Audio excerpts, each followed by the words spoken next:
oulike ding wat ek gekry het vir teeth whitening in Thailand. Ek weet nie of jy dit op tyd kan laat kry nie, ek sal moet kyk. Maar dit is 'n herbal besigheid. So dis all natural. Ek kan onthou dat ek in Thailand was, daar met vakansie was onlangs. Toe het ek gaan kyk, toe skraal ek al hierdie, toevallig kom al hierdie Thailand goed op. Hulle is baie groot met so 7-Elevens. En hierdie kom toe op en ek is soos, okay, ek gaan nou nie te veel worry nie want ek gebruik ander teeth whitening, maar kom ons probeer nou hierdie viral trend wat almal nou by die 7-Elevens koop in Thailand.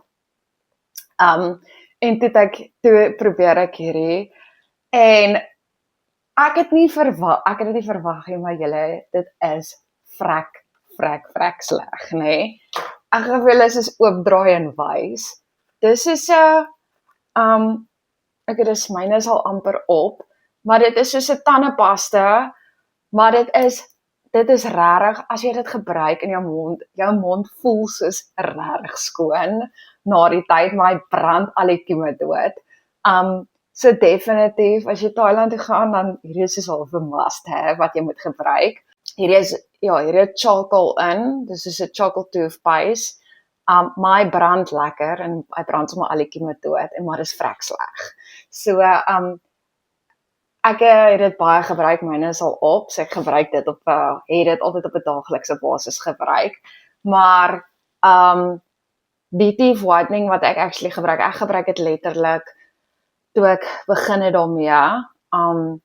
Destyds weet ek, was teeth whitening, daar was 2 opsies, of is in die stoel, of jy kan dit doen wat jy hierdie buisies kry of koop en dan met die plaatjie wat jy nou insit.